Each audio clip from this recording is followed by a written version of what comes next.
হযরত ইব্রাহিম আলাইহিস সালাতু ওয়াস সালাম কিভাবে তিনি কাবা ঘর নির্মাণ করলেন। তো তিনি যখন কাবা ঘর নির্মাণ করলেন, কাবা ঘর নির্মাণ করা শেষ, তখন তিনি আল্লাহ তাআলার কাছে দোয়া করলেন। কেন দোয়া করলেন?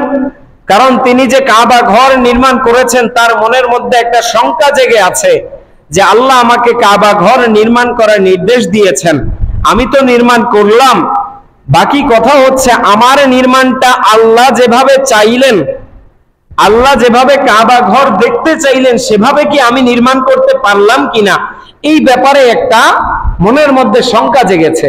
এই শঙ্কা জাগার কারণে হযরত ইব্রাহিম আলাইহিস সালাতু ওয়াস সালাম আল্লাহর কাছে দোয়া করতেছেন, রব্বানা তাকাব্বাল মিন্না ইন্নাকা আনতাস সামিউল আলিম ওয়া তুব আলাইনা ইন্নাকা আনতাত তাওয়াবুর রহিম। ইব্রাহিম আলাইহিস সালাতু ওয়াস সালাম ডাক দিয়ে বলতেছেন, হে আমার প্রতিপালক, ওহে আমার রব, ওহে আমার মালিক, আমি তো কাবা ঘর নির্মাণ করেছি, জানি না কোনো ভুল ত্রুটি হয়েছে কিনা, জানি না তোমার মন মতো বানাইতে পারছি কিনা। ও মালিক, যা পেরেছি, যতটুকু পেরেছি, যেভাবে পেরেছি নির্মাণ করেছি। আল্লাহ, কোনো ভুল হয়ে থাকলেও তুমি কবুল করে নাও, ভুল হয়ে থাকলেও ভুলগুলো ক্ষমা করে দিয়ে আমার এই নির্মাণ কাজকে কবুল করে নাও। ইন্নাকা আনতাস সামিউল আলিম, নিঃসন্দেহে তুমি সব শোনো, আল আলিম, তুমি সব জানো, তোমার কাছ থেকে কোনো কিছু অজানা নাই। ওয়া তুব আলাইনা ইন্নাকা আনতাত তাওয়াবুর রহিম, আমাদের যদি কোনো ভুল ভ্রান্তি হয়ে থাকে আল্লাহ, তুমি আমাদের তওবাকে কবুল করে নাও, আমাদেরকে তুমি মাফ করে দাও। কেন? ইন্নাকা আনতাত তাওয়াব, নিঃসন্দেহে তুমি তওবা কবুলকারী, আর রহিম, নিঃসন্দেহে তুমি পরম দয়ালু। ইব্রাহিম আলাইহিস সালাতু ওয়াস সালাম কাবা ঘর নির্মাণ করার পর এভাবে আল্লাহর কাছে দোয়া করতেছেন।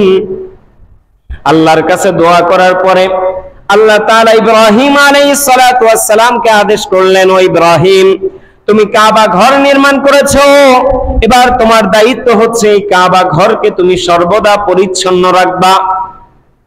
আগেও বলেছি, আবার বলি, ইব্রাহিম আলাইহিস সালাতু ওয়াস সালামকে এখানে শুধুমাত্র ময়লা আবর্জনা থেকে পরিচ্ছন্ন রাখতে বলেন নাই, এখানে আল্লাহ তাআলা পরিচ্ছন্ন রাখার দ্বারা দুইটা আদেশ করেছেন।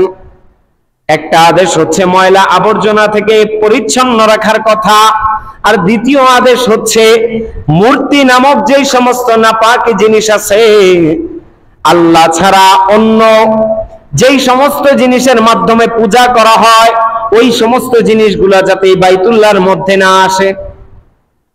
এই যে সমস্ত মূর্তি থেকে আল্লাহ তাআলা ইব্রাহিম আলাইহিস সালাতু ওয়াস সালামকে কাবা ঘর পরিচ্ছন্ন রাখার আদেশ করেছেন। এই আদেশগুলো করার পর হযরত ইব্রাহিম আলাইহিস সালাতু ওয়াস সালামকে আল্লাহ তাআলা বলতেছেন, ও ইব্রাহিম,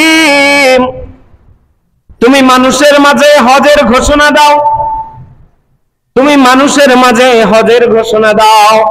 ওয়াআযিন ফিন নাসি বিল হজ, তুমি মানুষের মাঝে হজের ঘোষণা দাও। ইব্রাহিম আলাইহিস সালাতু ওয়াস সালাম আল্লাহকে ডাক দিয়ে বলতেছেন, আল্লাহ, ও মালিক, আমি কিভাবে হজের ঘোষণা দিব? আমার গলার আওয়াজের স্বর অনেক ছোট, মানুষ কত দূর দূরান্তে থাকে, এই মক্কা এলাকার মধ্যে তেমন কোনো মানুষও নাই। এখন মানুষ অনেক দূরে দূরে দূরে দূরে দূর দূর এলাকার মধ্যে মানুষ, আমার গলার আওয়াজ এত দূর পর্যন্ত পৌঁছবে না, আমি কিভাবে হজের ঘোষণা দিব? আল্লাহ তাআলা ডাক দিয়ে বলতেছেন, ও ইব্রাহিম, তোমার এত কিছু চিন্তা করা লাগবে না, আমি মালিক তোমাকে বলেছি তুমি হজের ঘোষণা দাও, বাস তুমি হজের ঘোষণা দাও। কার কাছে পৌঁছাতে হবে, কার কাছে পৌঁছবে না পৌঁছবে, এটা কে জানেন? আওয়াজ করে বলেন, কে জানেন?